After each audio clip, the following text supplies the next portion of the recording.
What up, y'all? It's the homie Dame. It's that time again. Grab your popcorn and some pitchforks, cause we're gonna be talking about some hot takes. Ooh.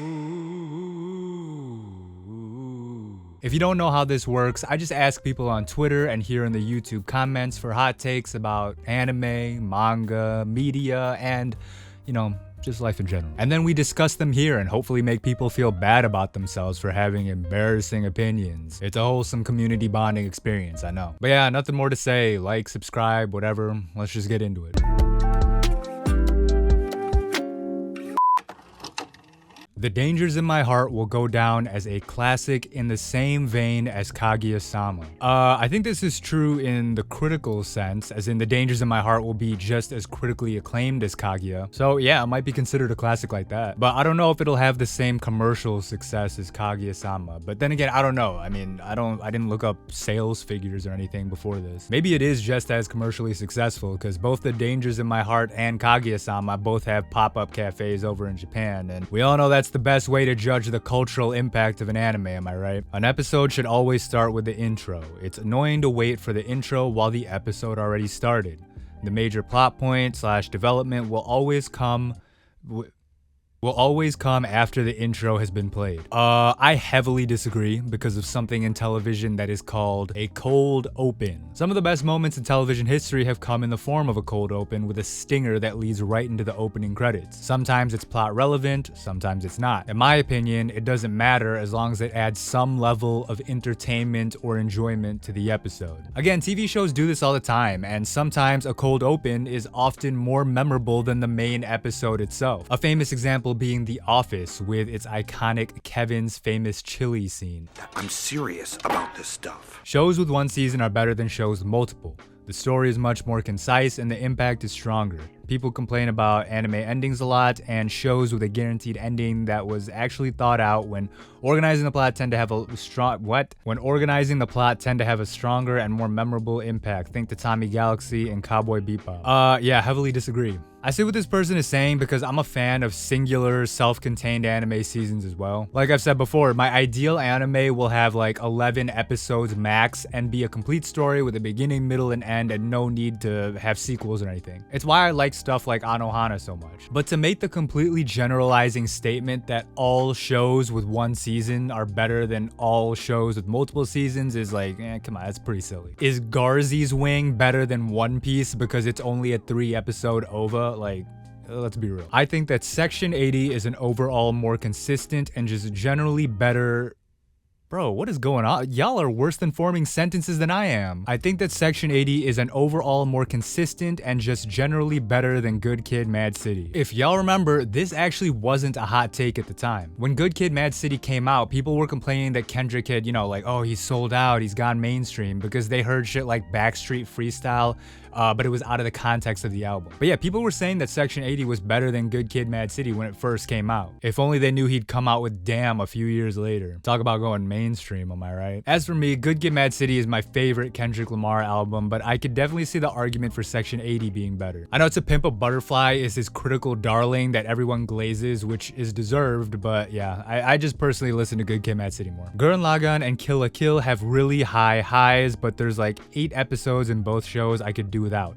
Filler isn't the right word, but they're just unnecessary and take away from any focus. Keep the animation and the story tighter, and both shows would benefit in my opinion. Believe it or not, I actually agree with this. I know I'm known as the biggest studio trigger / Gynax dick rider in the world. I mean, Kill la Kill is by far my favorite anime of all time, and Gurren Lagann is also up there in my top 10. But this tweet is completely correct in my opinion. Both Kill la Kill and Gurren Lagann are anime originals that were written by people in the studio and crafted as labors of love, right? But it's pretty well known that they didn't exactly have the details of the plot laid out beforehand and were just kind of making it up as they went along. This is especially apparent in Kill la Kill, where those first few episodes seem very meandering, and it's like, okay, this is dope, but where's the plot going? Like, the story doesn't even kick into gear until episode 11 almost, but from there on, it's like, the greatest thing of all time. I wouldn't say that you could do without these episodes because I still enjoy them, but yeah, they definitely were not locked in on the vision from the beginning, but that's okay. I still like it. Anime is pretty good, actually.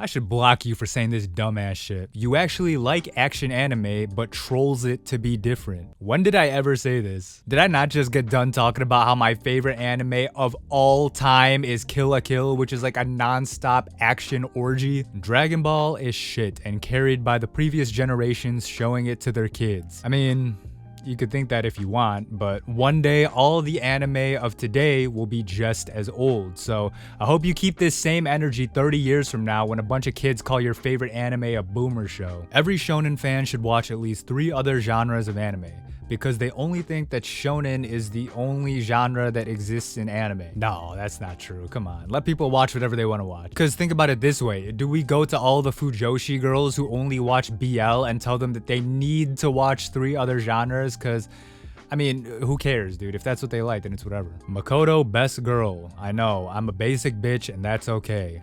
Also, they could never make me hate you, Dave Grohl. What did Dave Grohl do? Also, which Makoto are you talking about? Because there's a lot of female Makotos in anime. And I guess a lot of male ones too. Are you talking about Persona 5 Makoto? Because then that's not a hot take at all. I think cinnamon rolls are better than cookies. Wait, how are those even comparable? Is it because they're both baked goods? I don't know. I don't like desserts at all. I have like a 0% sweet tooth. I guess I'd like the texture of cinnamon rolls better. You know, cookies are a little basic to me. Although if you microwave a cookie and get it a bit melty while still having a crunch, that might clear. So I don't know, man. Persona 5 is not a good game.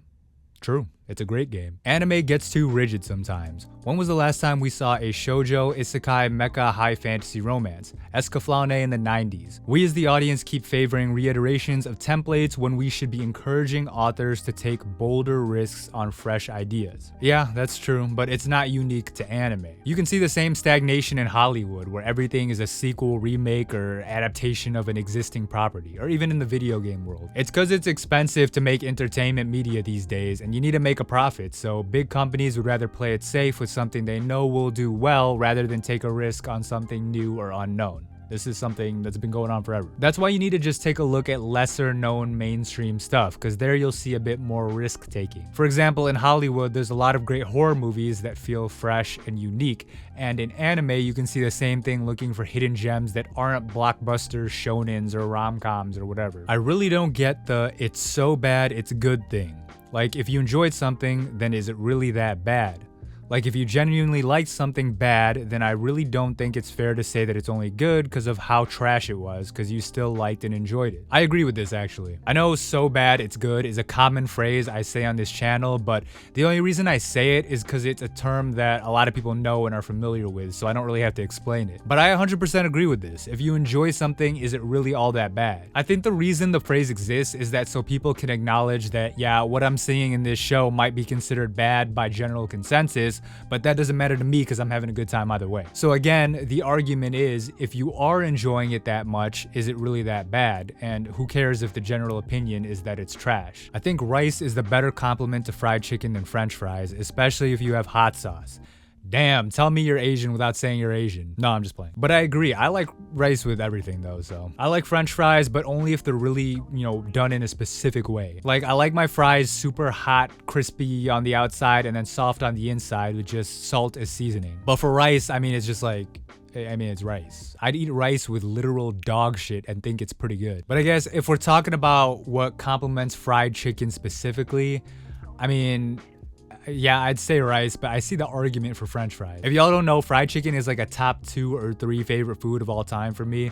My favorite is a medium rare ribeye steak, but fried chicken is up there too. I personally like Southern style buttermilk fried chicken the best, and yeah, I think in that case, maybe fries are the best compliment. Actually not, because you do have like some dirty rice or like, red beans and rice, so I don't know. Okay, it's like this. Japanese karaage or Korean fried chicken, I think go better with rice. Especially karaage. But good old Southern fried chicken, nah, rice is better in both cases. I agree with this take. Anime studios like animating more harem nonsense that'll sell well to weebs than actual quality manga. Well, yeah, we just talked about this earlier. Studios have to make money, so it's not an option. Like, why take a risk on something when you can make guaranteed money on something you know will sell? Popular shonen sell well, shonen rom-coms sell well, power fantasy isekai sell well, and shonen harem sell well. See the pattern here? That demographic just happens to appeal to more people, so that's why it's the moneymaker. If you want other manga and anime to do well, then one, support them. Stream them, buy the physical Blu-rays, buy the merch, buy the manga, buy the light novels, support the stuff you like, and encourage others to do the same if you want to see more of it. It's as simple as that. One Piece's legacy can either be solidified or destroyed depending on the ending. So you're telling me that people's opinions on this series will change depending on if the ending is good or bad? Oh man, I don't know what to say about this, y'all. This might be the craziest take we've ever gotten on this channel. How could Muzza2743 have come up with such a profound observation? Somebody call up Oda himself and tell him this. He has to know that he has to write a good ending to his decades-long series.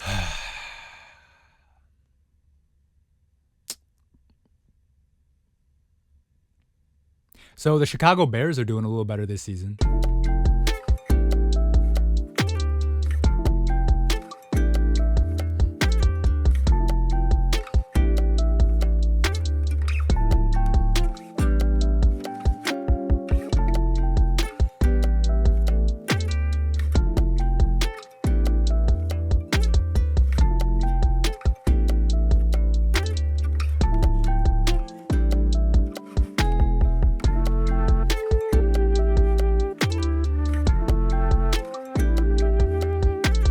NTR is the best tag. Mind Control in close second.